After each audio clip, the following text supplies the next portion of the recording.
of the sales process, the first phase. And what we want to do, guys, is we want to make sure that we're being strategic here. One thing that you're going to hear from Chad and I consistently is we're not here to come and just give you a bunch of slick talk tracks that have worked for us 10 years ago, 15 years ago, back when we were in the trenches, and we're still in the trenches today. So, but that is not the sales training that we are going to give. And for those of you guys that are repeat attendees, you guys know that we're going to bring very objective, strategic ways for you to think about sales. And last week, we talked about the three big holes in every single sales process. These are the things that we're not going through and figuring out and why we're actually losing deals. Aside from all the excuses that we hear so often from our new reps and excuses that we used to give. We're not immune to this stuff. We were in the same boat as you guys.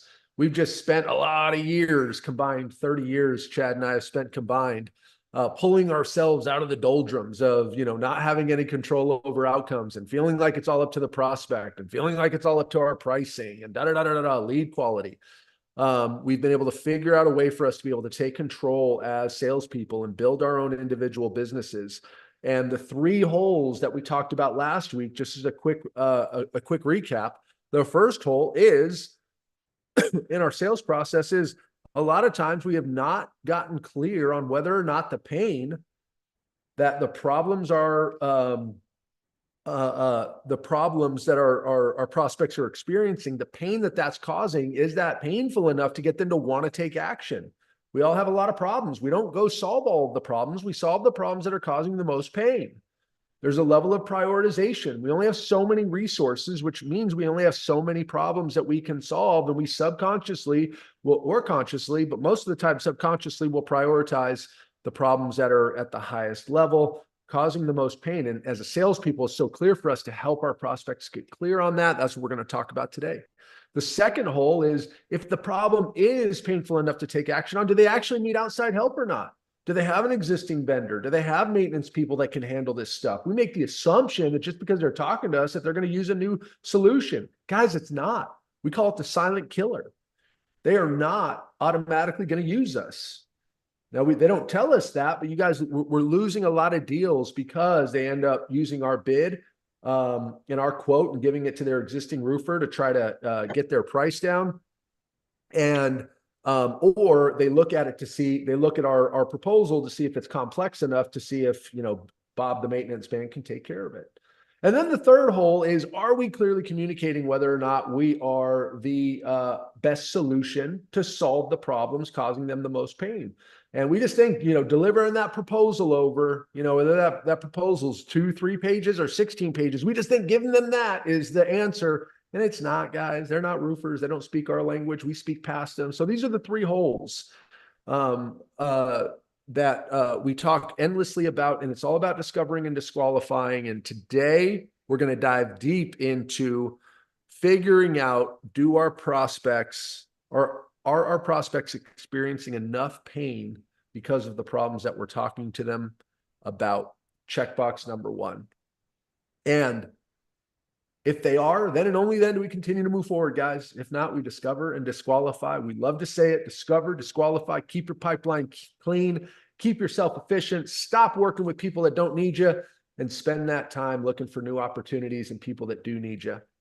So I think I've rambled on enough here. Let us see the moment that we've all been waiting for. The audio check of Chad Westbrook. Let's have it. This is what I got. Hey! Yeah? No? Maybe? Yeah, you're frozen. Okay. All right. Yeah. You came through, I mean, it was a suspenseful moment. Well, this is the best I got. It's great. No, sounds good. Right.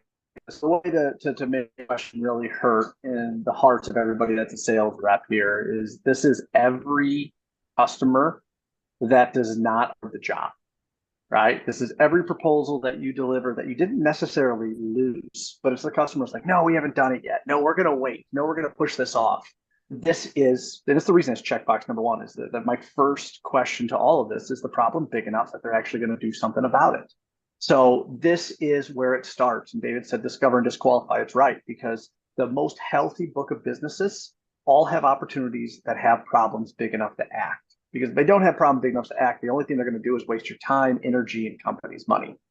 So getting in there, asking the right questions, right, and really understanding that this first checkbox is so important to understand. And sometimes we even talk about this, the mental side. Ask questions, right? Don't assume.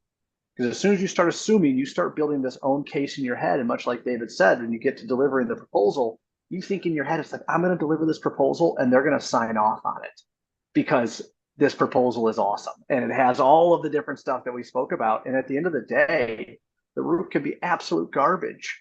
And if the problem's not big enough in the building with your customer's perception of reality, they're never going to award it, right? They're never going to move forward with it. So awesome intro to it. Beautiful. All right. So this is Nowhere Else Left Behind. We're going to start off with some intros and then we'll get into the content. Take us away, Chad.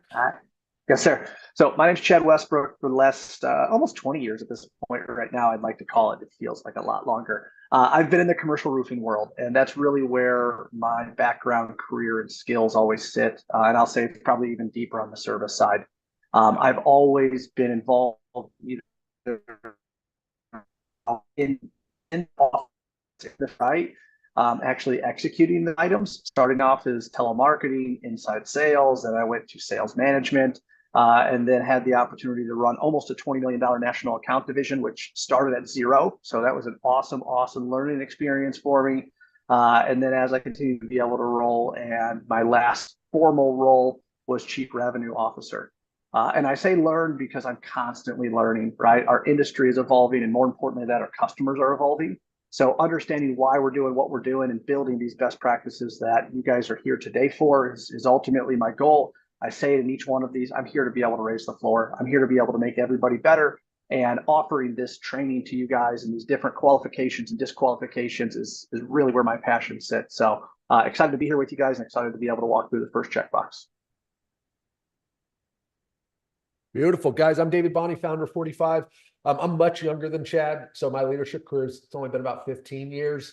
So, I got some catching up to do. That's okay. Yeah, that's right. That's just for men. Don't let them fool you. This is color, guys, right here. This is color. Either that or this is a touch of gray gone wrong, right? Like, I don't know. But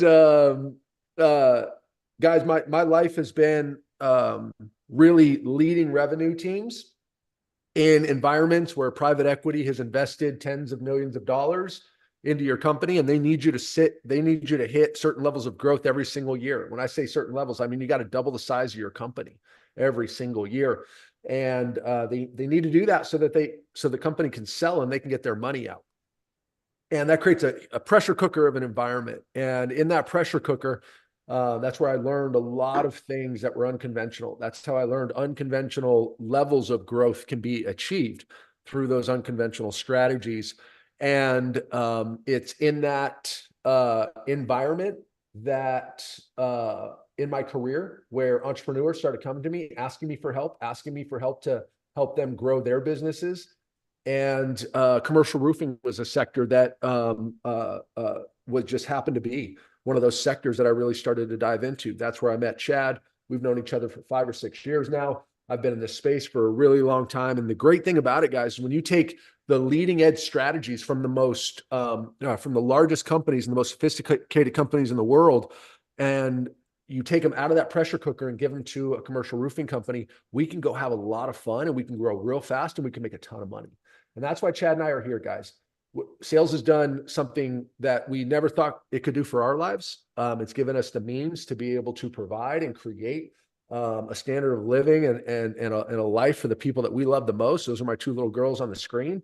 And we want to pay that forward. We want to give you guys everything that you need to make as much money as possible so that you can have the biggest impact you possibly can on the community that your company serves, on your family, those that love you the most, the people that when you walk in every day, they stare at you and they watch the confidence level that you have and your ability to be able to create whatever reality you want.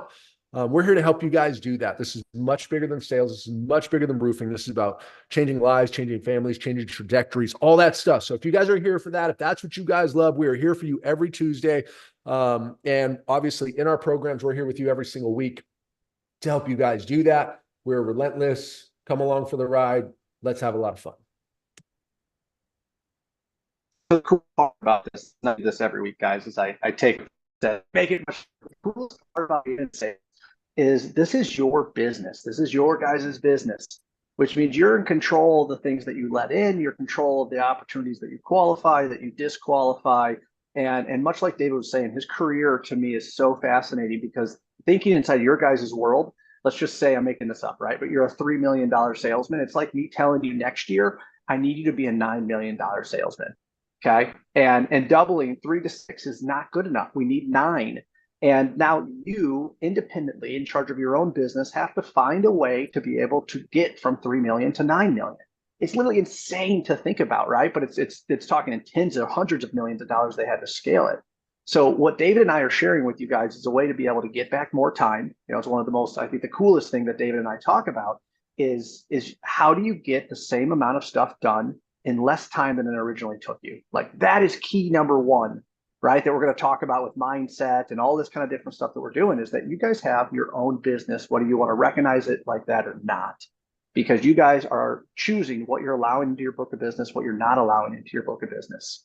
So treating it as if it's its own business and treating it that everything that you do takes your time, takes your energy. And that's the key that's going to make you guys go from good to great is it's choosing where you want to spend your time and what you want to dedicate your energy to. And all of this, right? Especially checkbox 1, because if you go back to checkbox 1, it means you're going deeper into the sale. The amount of time, energy, money that all that goes in is a huge, huge part to get into where we need to be. So I thought it was huge for you guys. Understand, this is your own business. This is your own world. You're in control of this, and what you do with your time, energy, and your money, or even your company's money, is going to be, is going to really dictate the results that you guys get. Beautiful. So guys, this is the ripple effect that we always talk about as trusted advisors. We impact our prospects, our families, our communities. It's a big deal. We truly believe in it. And what we want to do is we want to help demystify what sales success is. We want to demystify what it takes to actually get to outcomes. And we do that by, we call it the sales lab. We're in here constantly analyzing numbers, executing on strategy, seeing what's working, seeing what's not working. And again, all of this stuff is proven. All of this stuff is objective. We've got the buyer's action plan on here on the left that we're going to start to take you guys through here today, all the way down to how we present solutions. So know that this stuff is always evolving, guys. Every single month, every single quarter, we are iterating on the stuff that we're doing because we're working with reps on the front lines, really figuring out what it's going to take to get the best results possible. So at the end of the day, guys, we care about 3 things. We don't care about your feelings. We care about facts. Hopefully your feelings will follow the facts. We want you guys to improve your conversion rate. We want you guys to increase your average revenue per sale. We want you guys to decrease your average time to close. If you're closing more at a higher rate faster, what else is there? These are the 3 metrics that everything we're going to take you through is actually specifically designed to be able to improve. And we do that by figuring out what's keeping it from happening. And we reverse engineer everything. Okay. So priority and urgency specifically today will increase your conversion rate and it will decrease your average time to close. Yes, there's a conversation to be had around increasing the average sale price. Not really. We lean on other tactics. This is specifically going to increase the conversion rate that you have from stage to stage and make sure that you are trying to keep up with your prospects wanting to take action instead of you trying to hunt them down all the time and see if they want to move forward or not. Okay, so I'll just do my quick spiel on this, guys. Everybody talks about peeling the onion. Every sales trainer that you've talked to out there, peel the onion. You got to peel it back, make them cry, make them feel emotion. What the hell does that mean? I don't know. Do you guys know? We have a chat. If you guys know, please go ahead. Fill me in. Let me know in the chat. What the hell does that mean? How do you actually do that? That's all I hear is peel back the onion, but nobody actually tells us how to specifically go through and do it. Probe. You got to probe. Ask 5 whys. Go in and ask somebody why 5 times and wait till why number 3 before they want to smack you across the face because they don't know who the hell you are and they know what you're doing. right? Today's buyer is sophisticated enough. What does this mean? Well, we do need to tap into emotion because people take action based on emotion, not off logic. Well, the way that we tap into emotion is we have to get them to understand what the pain is or the eventual pain will be.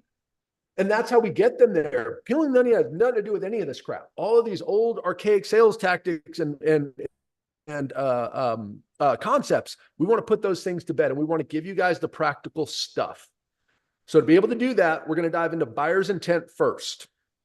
Okay, so I'll go through this, and then Chad's going to take us through the trusted advisor's intention and how all that stuff comes together. But guys, at the end of the day, we need to understand why our buyers are engaging in the sales process. Why are they talking to us to begin with? Why? They don't care about me. They don't care about my company. They don't even care about the roof. As it comes to Chad's book, no one cares about the roof. They're coming to us with a different level of intention or a different type of intention. And here's their intention. They intend to find the best solution to solve the actual problems causing enough pain, keeping them from important outcomes. Why else are you looking for a solution?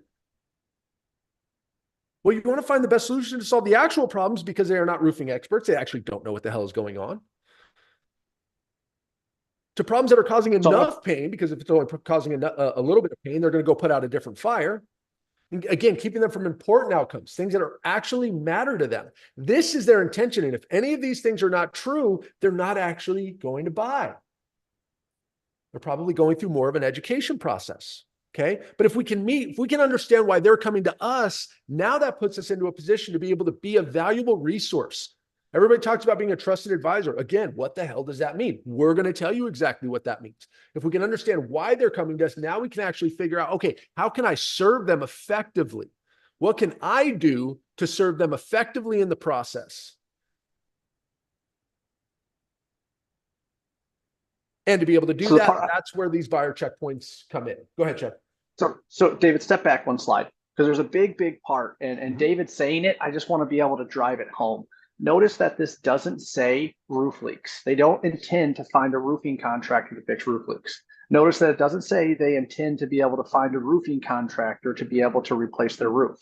That's not what this is about. So much like David said, nobody cares about the roof. And I'm going to kind of drill that home to you guys, is that no one really does care about the roof. It's out of sight, it's out of mind, or they just got a brand new roof put on and they got a 20-year warranty. We're fine. Thank you very much. Or the roof has never leaked. Right? We're fine. Step out of that world that you're waiting for the customer to think that the roof is problematic before you step into that solution side.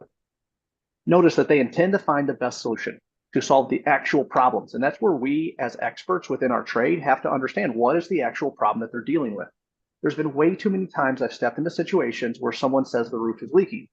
And this might sound like I'm being mean, but I'm like, how do you know the roof is leaking? Right, that's my first question. I'm inquisitive about that. Well, how do I know the ceiling tiles are wet? Okay, have you guys done anything to be able to confirm that it's the roof and it's not the sprinkler head, it's not the HVAC, it's not the pipe penetration that's next to it? The customer might think they know what's wrong, right? But at the end of the day, who cares if the ceiling tile is damaged? Well, because the ceiling tile is going to fall. Okay, what does that mean? And you keep going deeper to actually understand the actual problem that's occurring. That's the key to this, guys, is the actual problem. Is it water on the floor? Is it a slip fall hazard? Is it damaged product? Is it something else that's going on, right? Think about some big Google data center. Well, what does it matter if water gets in the building? It's a completely different reason than if you're in a hospital. You got to be able to get to the actual problems, and we'll work through that. The pain has to be big enough, and that's what we're going through today. Is the problem big enough that the client's going to do something about it? Because just because there's water on the floor doesn't mean they have to care about it. Just because you found some problem or deficiency with the roof doesn't mean that your customer is going to care about it. There's a big gap inside that. And that's where a lot of sales reps get in a lot of problems, where you guys are just flinging proposals because you found a roof deficiency or you found something that's wrong, and we're not connecting it into the actual problem that's causing enough pain, right? And that pain is going to keep them from what they actually need to do. Right? No one wakes up into the morning. No one loves fixing roofs every single day, right? Maybe as a roofer, but as a building owner, you don't want to spend money on the asset. Right. You can help them in that, right? So when we get to that trusted advisor side, that's where we really take that step and we actually work on helping them solve that problem. So Dave, now you can jump into the next slide. So it's a huge, huge part, right? So we got 3 checkpoints that we go through. Checkpoint 1 is, do they actually need to act? This is the first qualification, or more importantly, disqualification to what's happening. Second one, do they actually need to do it outside help? And then the third one, which we'll go through, is, do we have the best solution, which is positioning yourself as an expert. Because if you don't position yourself as an expert that has this secret sauce that can just totally solve their problem, well, now they're hoping that you can fix it. And that's not what we're trying to do. We're trying to become this trusted advisor to be able to say, I have the proven formula, process, solution, however we want to position our company, because every company is different, to be able to solve their unique problems. So today we're going into that, do they need to act? Checkbox 1. We're trying to eliminate the maybe. There's no maybes, right? If the answer is no, that's okay. It's okay to say, hey, we both agree that this is not big enough to right now. I'll check back in with you. Maybe we can talk about preventative maintenance, wherever it is that you're having some leaks in the building, but it's in the way, way back far side of the building where nothing's stored. And right now sales are down and you're not using the backside of that building for anything. So you're just going to kind of let it leak. That's okay. Because if you guys spend, let's just say on average, 8 labor hours of putting together this proposal, that is the biggest waste of time. Where could we put those 8 additional hours into something else that could have really got us some type of positive result? So the one thing that I want you have inside your head is discover and disqualify. It's okay to say no. Everything does not have to hit your book of business. That's how you destroy your close ratios. That's how you destroy the availability or the time that you have within the week. So when you say, hey, I don't have enough time to prospect, I don't have enough time to be able to do this, my first comeback is to be able to understand where we're choosing to be able to put those 40 or 50 hours a week, right? And are they in the right spots? And if they are, game on. If not, that's where we try to redirect that time. And again, comes in later in the no rep session when we get into headspace and time blocking. And something real quick, guys, we need you guys to write these down. If you don't, these are the 3 most important questions that you need to have in your mind as you're running through the sales process. If you don't have these memorized, then you are not actively trying to get an answer to them through the process. If you cannot rattle these off in a pop quiz when Chad and I ask you, then you are not keeping these top of mind, and you're not actively trying to get answers to these. And if you're not doing that, guys, you're just going through and you're just throwing spaghetti against the wall, hoping to see what sticks. And it's just not the way that you guys are going to reach the upper bounds of sales achievement and sales results. All right. So guys, let's connect buyer's intent and plan of action real quick. Okay. So we've talked about these 2 concepts. They intend to find the best solution to solve the actual problems, causing them enough pain and keeping them from important outcomes. Causing enough pain obviously aligns to checkpoint 1. We're going to figure that out.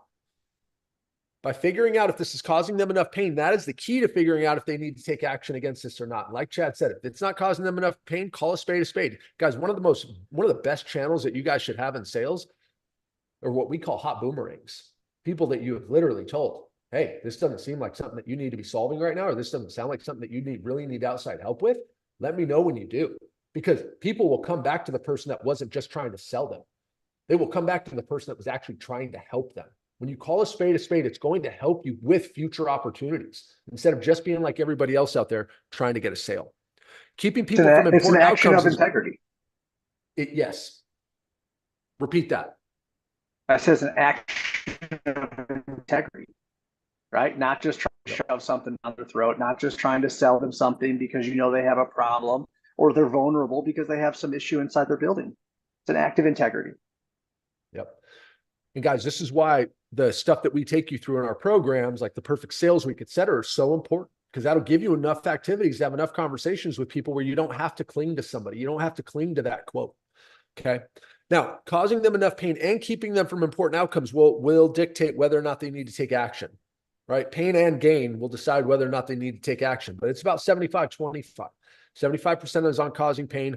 25 is on keeping them from important outcomes. Okay. So that's why we're focused on checkpoint 1 right now. Okay. This is directly mapping over to buyer's intent. We specifically want to figure out, are the problems causing enough pain that they actually have to take action? And are the outcomes important enough? And all this comes down to the buyer's action plan, guys. This is a playbook. The best athletes in the world run playbooks. And those playbooks put them into a position to score. Those athletes score, but the playbook, the play is what put them in that position to score. And that's what this is.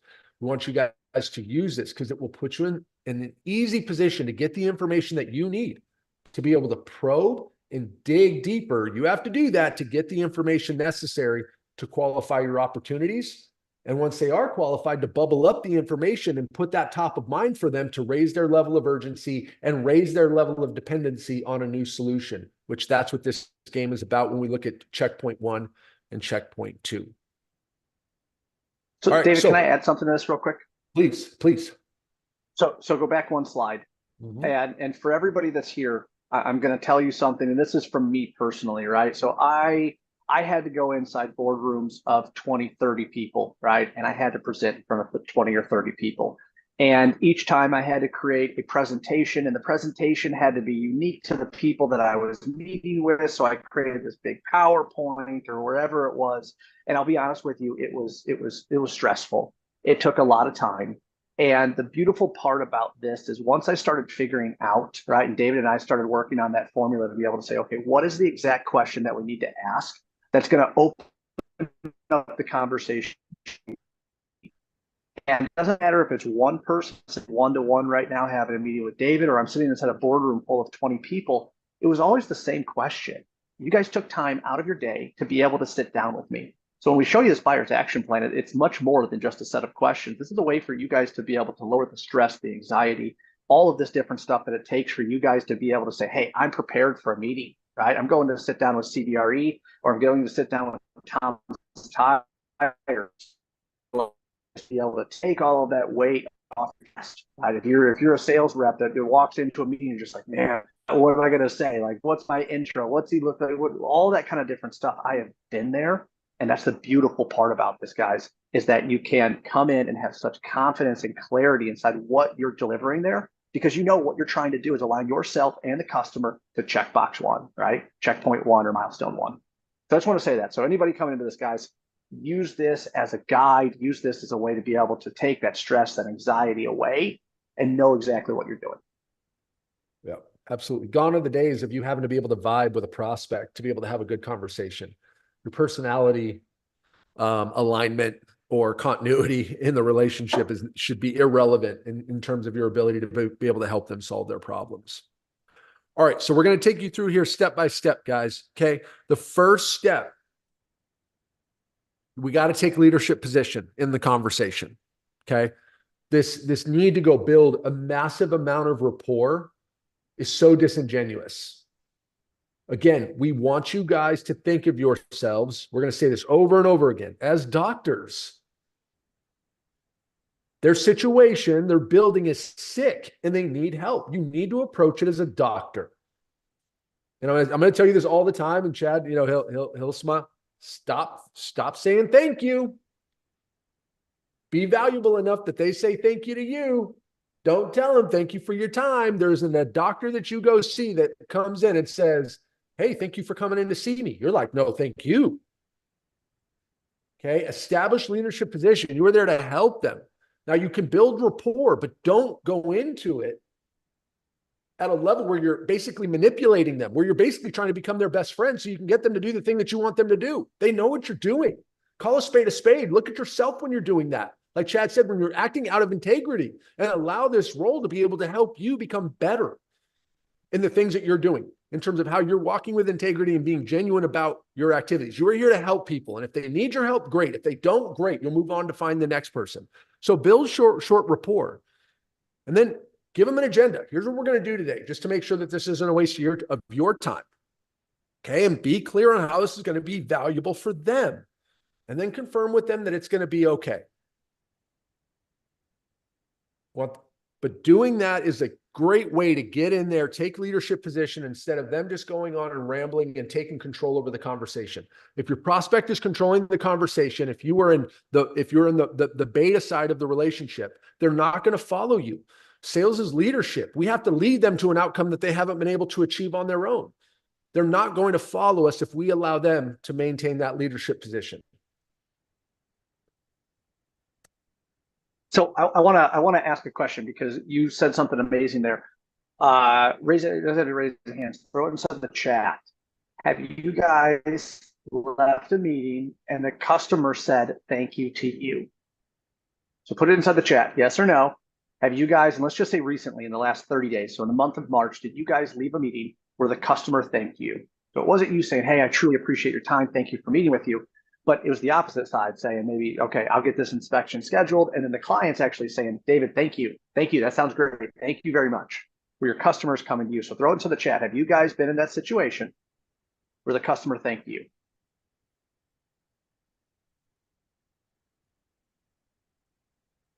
All right. Yeah, So, yes. David, if you're cool with it, I'll run through these questions. Throw it in there, guys, and we're going to keep jamming on this. Yep. But throw it in the chat. Have you been in a meeting where you walked out of the meeting and the customer thanked you, right? Not the opposite way, not me thanking the customer, but the customer thanked me for what's going on.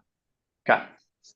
All right. So, buyer's action plan. So, number one, we are going to give you every question that you need to ask that's going to eliminate the maybes. So, again, we talk about yes or no. Do they need to act? Do they need to do something about the problem that they have? So step one, figure out why you're there, and do not ever walk in there assuming. I don't care if you have notes. I don't care if you have the voicemail that they left when they called the office, whatever that is. Do not assume that you know what's going on, right? Because there's ultimately four different ways, right? Or four different things that they're coming through. So number one, they're reacting to a problem. So when you sit down and it sounds something like this, so I'm going to go a little bit off script, right? But when I sit down and I speak to people like you guys, you typically have a problem or a goal. Which one is it for you? And that question, that one question right there, will give you everything that you need to know about how you're going to move forward with that. Because number one, they're either reacting to an active problem, which is, yeah, hey, I got a leak in the backside of the building. Cool. They're reacting to an active problem. They're wanting to avoid a near-term issue, right? So they're like, yeah, no, we've had some issues out here. I want to be able to stop any future leaks from happening. They want to be able to prevent a long-term problem, which is, yeah, I'm really trying to get a hold of the building. I'd like you to get out on the building, maybe do an inspection, and then, or they're wanting to achieve a goal. So a goal might be the refinancing the building, and their bank is making them replace the roof. Now, all of these things that I've given you are top of like the top. I have not drilled into anything. All I'm doing is trying to understand my client's perception of reality. So question number one, right, is, hey, David, typically when I sit down with individuals like yourself, there's a problem or a goal you're trying to achieve. Which one is it for you? And you're either going to say, I have a problem, I have a goal, or I have neither. I don't have a problem. I don't have a goal. You guys called me, said you wanted to stop by, shake my hand, and here you are, leave some information. And all three of those answers are absolutely fine because we have those talk tracks to be able to help you guys understand, right? How do you take that next question? How do you add value to a situation? And understand that when whatever answer they give you, it may not be big enough for them to act. It may not be big enough to be able to say, yeah, I'm looking to be able to get, and this has happened to me a lot, looking to be able to get a cost to replace my roof. Okay, that's a pretty big investment. Have you guys went through any type of budgeting to be able to set those funds aside? No, we haven't. I'd like to get a few proposals and then I'll make the choice.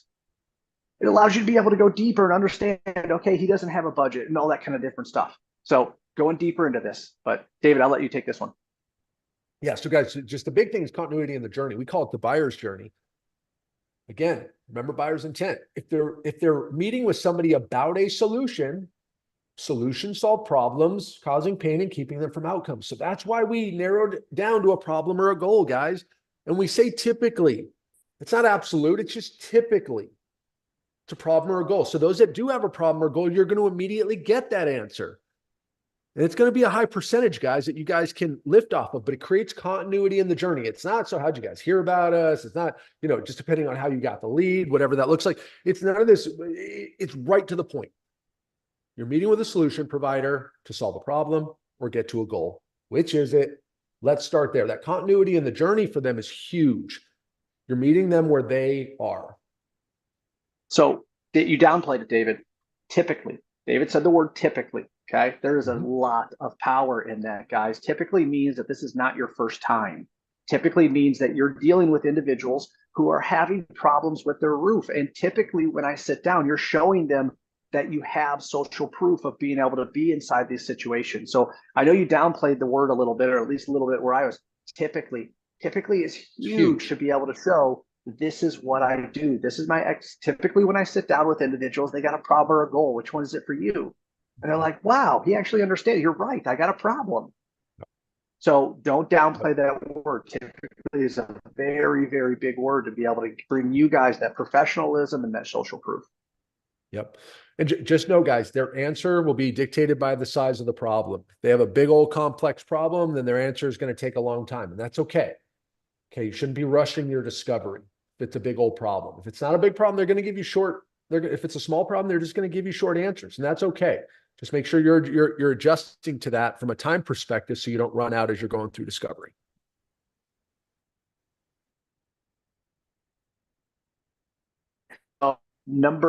Sorry guys, I'm hitting back. On the decision makers press. So this is number 2, right? So when you go and meet with somebody, there's 2 different ways that I typically look at this. You have someone who is responsible, and you have someone who has the authority. Okay, these are the 2 simplest ways that I can break this down. Responsible means I'm responsible for finding a contractor. I'm responsible for finding someone to fix the problem. I'm responsible for whatever this is, right? Whatever they're trying to achieve, whatever their problem or goal is. Now, when you look at the authority, because someone's responsible for getting the proposals doesn't mean that they have the authority to sign off on it, right? So who's responsible for solving the problem? Who has the authority to make the decision? That means, do they have, so the person that you're talking to, the person is like, yep, nope, I have a roof leak. I need to be able to get these roof leaks taken care of. That's great. He's responsible for finding a solution. But there's a second part to this, which typically gets missed in the sales process, which is the authority. The authority is who has the ability to sign the piece of paper to be able to give the approval. And depending on how big it is, there's tons of different business processes that say, I can award up to 1,000, I can award up to 10,000, I can award up to 30,000. Every company is going to be different. But if you're not going in and asking the question, so you're responsible for solving this. Okay, are you also the one that has the authority to be able to choose the contractor? You need to be able to ask those questions, right? And then finally, what's their process for these kind of purchases? And it could be as simple as, have you ever had to purchase something like this before? It opens up an entire new world. I'm not asking them what their budget is. I'm asking if he's ever had to buy something like this before. I'm asking how much of a pain it was for him to be able to get the funds approved, or the people that he had to speak to. I'm asking him about his world. And I'll tell you something, when you ask someone about their job, their role, or their process, they will happily speak about it. But if you ask them about something that makes them uncomfortable, which is, okay, how much money do you have budgeted to be able to solve this? That's a whole different world. So when have you ever had to make these kind of decisions before? Oh yeah. We deal with contractors all the time, and yes, I am responsible for it. And then they'll tell you, right? Okay, yeah, I have to take this to my boss, who's going to sign off on it. Which ultimately, I'm trying to find my right words. It exactly identifies that there are more than one decision maker in this. And ultimately what it sounds like, right? So you're responsible for finding a contractor to be able to solve this. Okay, are you responsible? Are you have the authority to sign off on it too? Or are you kind of this whole thing? Yeah, that's me. Okay. All right, awesome. Have you ever had to buy something like this before? Have you ever had to buy a new roof before? Have you ever had to hire a contractor to fix leaks out here before? Don't ever assume. As soon as you assume, we'll talk about the 2 degrees of separation, guys. As soon as you assume something, that is the easiest and number 1 way to be able to get misaligned with your customer, which you're going to assume the answer, which could be right, could be wrong, and your customer knows the answer, right? Don't make that mistake, especially this early inside the game. Ask the questions. Don't be afraid to ask the question, because again, as soon as you assume, it goes off the rails.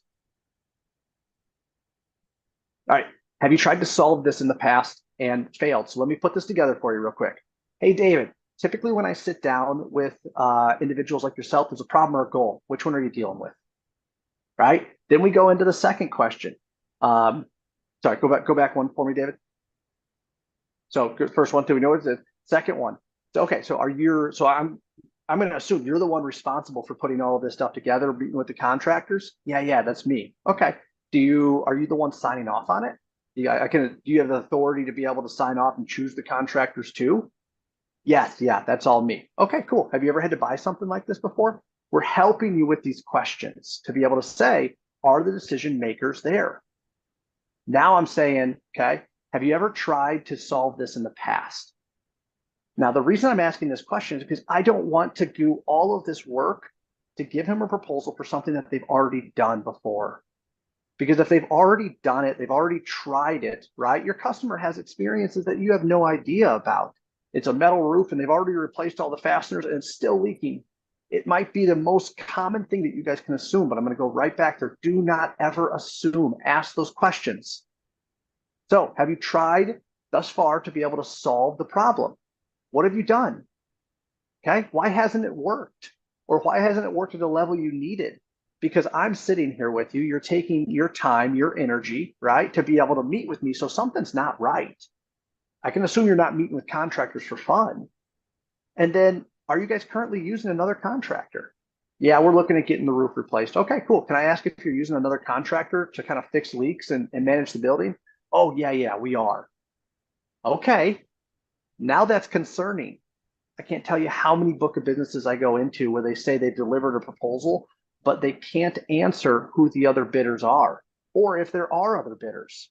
All they have is their world, their blinders on world to be able to say, no, this guy really likes me. I've had a lot of conversations with me. He seems super cool. And it's all of these emotional factors that bring in a confidence. That's not what it's about. It's much like David said inside here, right? Have you guys tried to solve this in the past? And if you have, why hasn't it worked or got you to where you needed to be? And are you still using that contractor? Because this is going to build everything into our next checkbox, right? Which we'll get into next week, which is we're finding out right now, do they have another contractor? Are they using another contractor? Is that contractor currently trying to solve the problems? And where do we fit in this mix? So I kind of went through it, right? But have you guys tried to solve the problem and fix, right? So it's really that simple.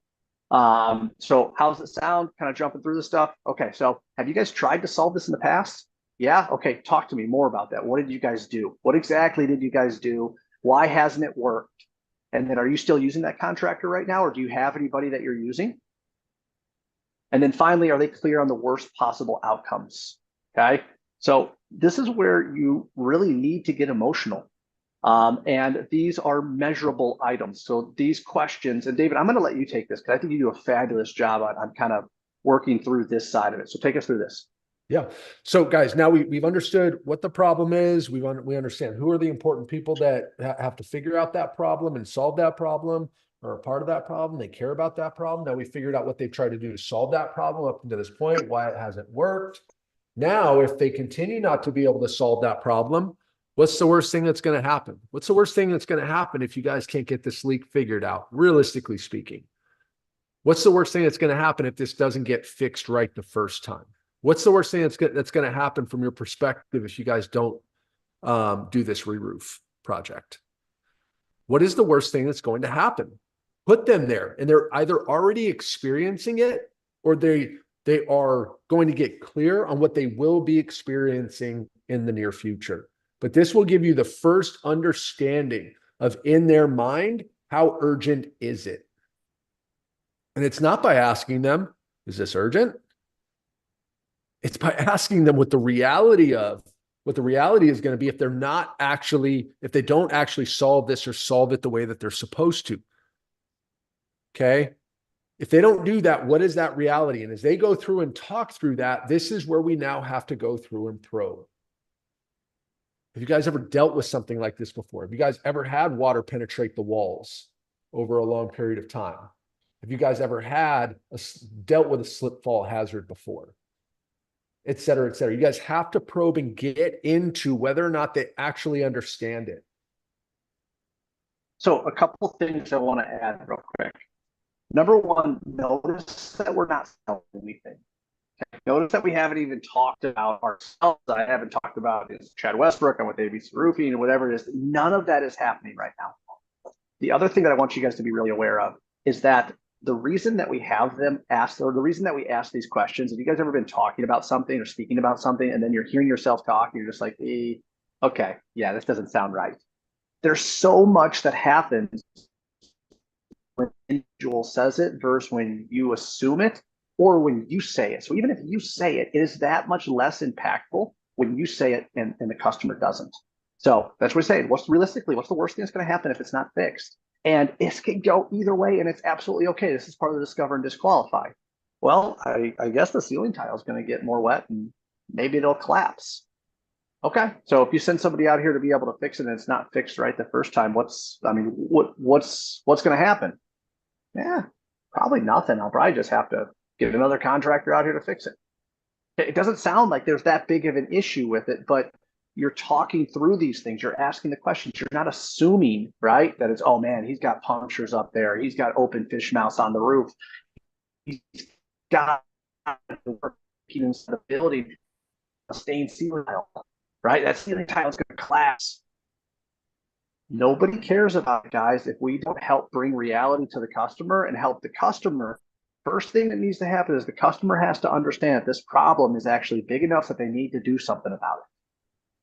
That's a huge, huge part, because if the customer doesn't understand the impact of maybe choosing the wrong contractor or maybe doing nothing at all, those are the things that ultimately result inside proposals not being awarded. So guys, with this, there's four different end games that you're looking for, essentially. Okay. So this is where you can start to drop breadcrumbs. If you know where it's supposed to go, you can start to drop these breadcrumbs. But like Chad said, we are not telling you guys to tell them this is going to happen. You have to ask questions to see if one of these four outcomes is something that they're worried about, or multiple. Okay. A loss of productivity for their team. If this continues to leak, it's leaking over our administrator's desk. She has to work from home, or she's not going to be able to work at all, or whatever the thing is. Or when this thing leaks, we have to take guys off of this, and then they have to go start moving product, et cetera, et cetera. Loss of productivity. Second one is loss of product. If it's leaking right over the top of pallets of drywall, or if it's leaking right over the top in a warehouse of something that's valuable to them, what is the cost of that? Okay. Then the third one is that slip fall hazard that we talked about. Well, the ceiling tiles would collapse, like Chad said. Have you ever dealt with that before? Has that ever happened? Did you guys deal with this with any customers that it almost fell on, or any employees? Did you guys get any legal issues? Did you guys have any slip fall hazards happen? Probe in those areas. Get to one of those three endpoints. And then the fourth one is cost, and the cost of continued damage.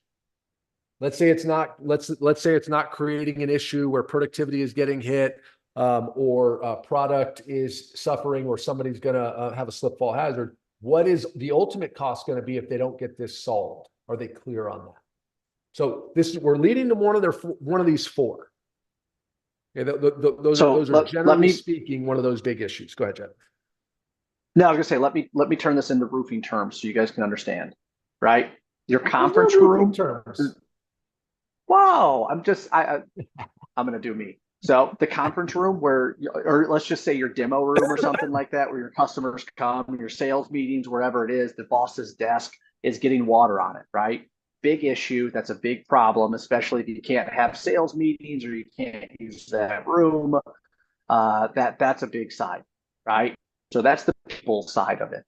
When you talk about the product, we're talking about a big warehouse. I've been in warehouses where it's literally housing paper products. It was cardboard. And I've told the story of where they make the fry things for Wendy's that holds the fries. Each one of those things were huge. They were massive. It was like $20,000 worth of cardboard. As soon as that gets wet, now that product is damaged. I don't know if they can still make containers out of it. That's a question I need to ask, but that is part of the product damage. Okay. And the last one is safety. Think about number one, a pool of water on the floor. You can't drive a forklift through it. The forklift has to go around the water. There's safety issues, right, with driving forklifts through ponds of water. So if you have those type of waters coming in, now your forklift's driving around, which creates a safety issue, because if they are a typical manufacturing plant, they have safety protocols, right? They have areas where the forklifts drive.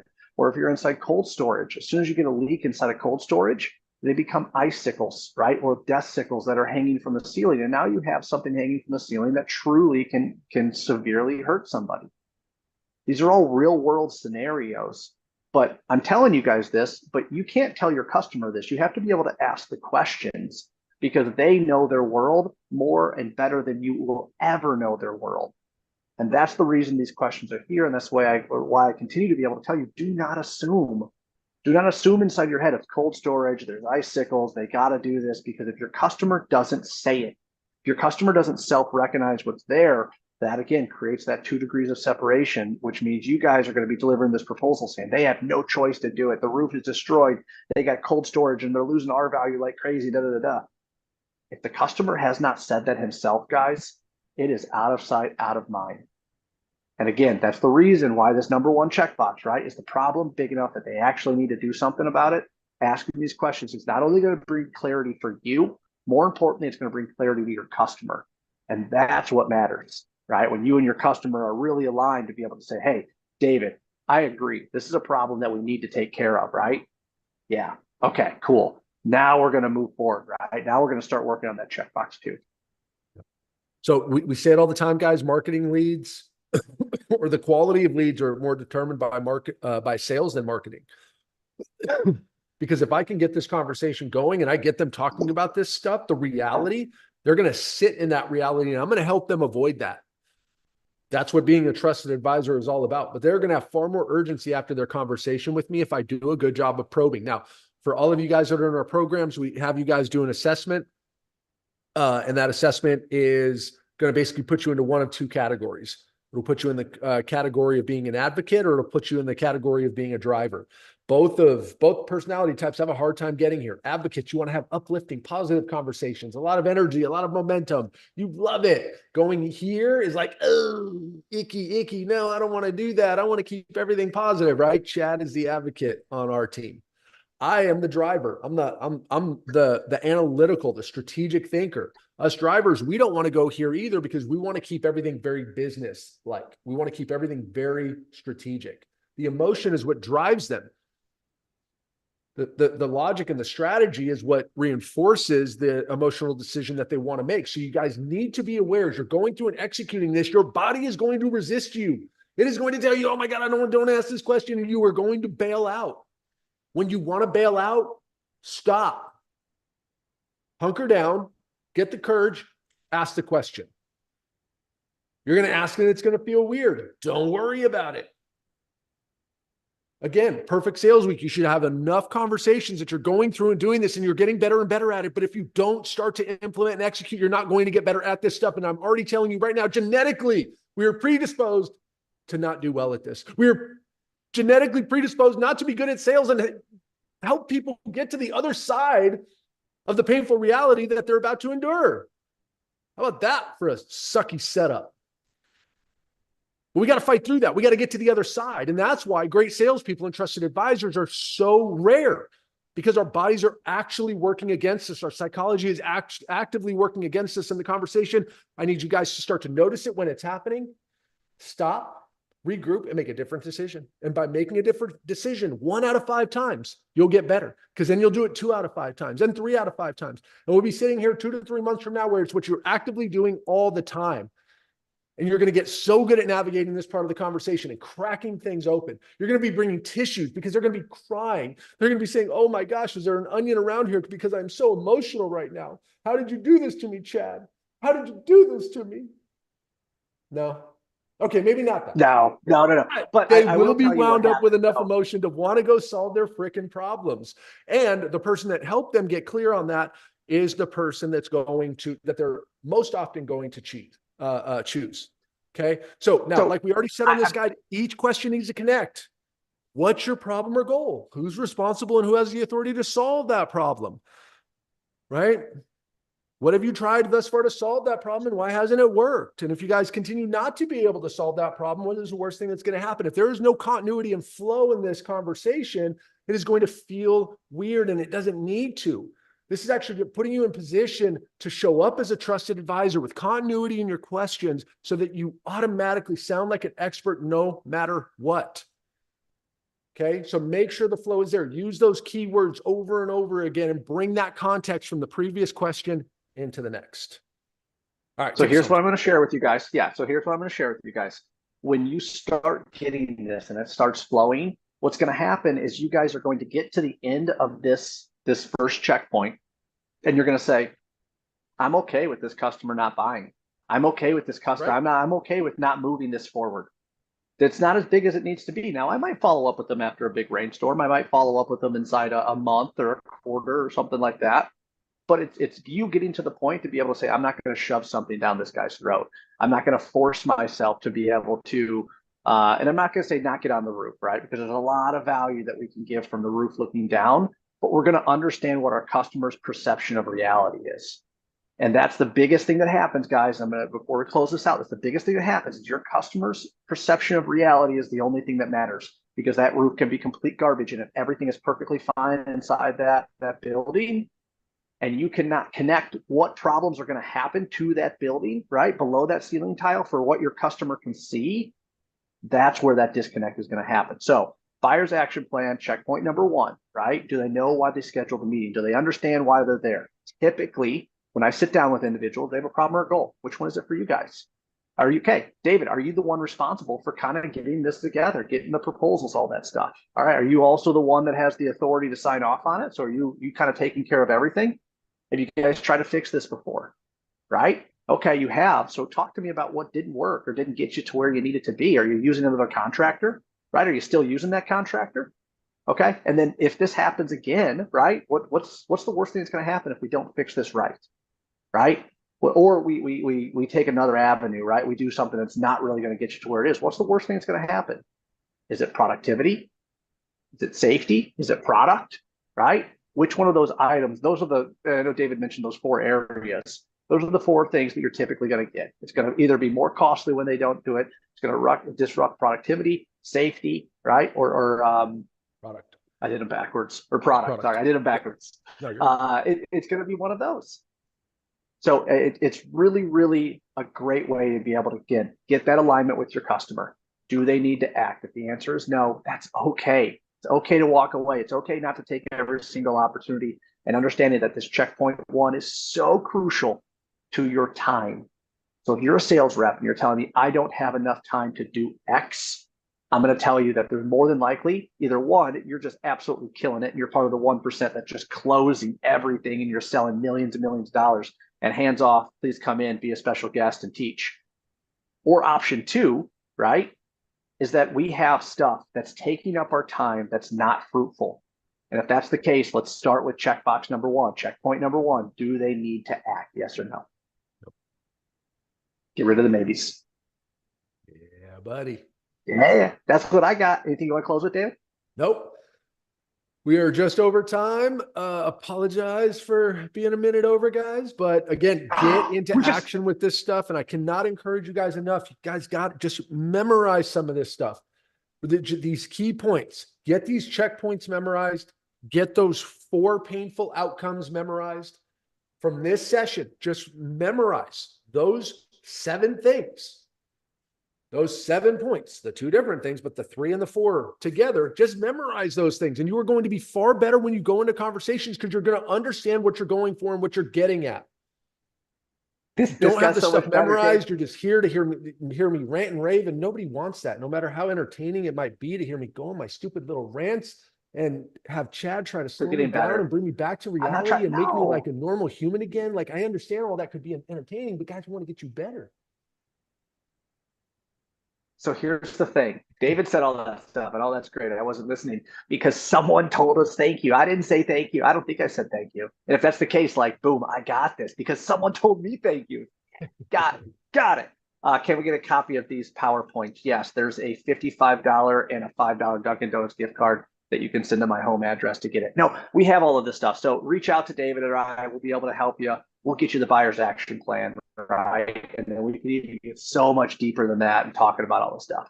So get with us. We're here to help you guys. That's what we're doing. We're trying to raise the floor, and we're showing you, we're sharing this stuff with you because we want you guys to get better. We want to be able to raise it with you.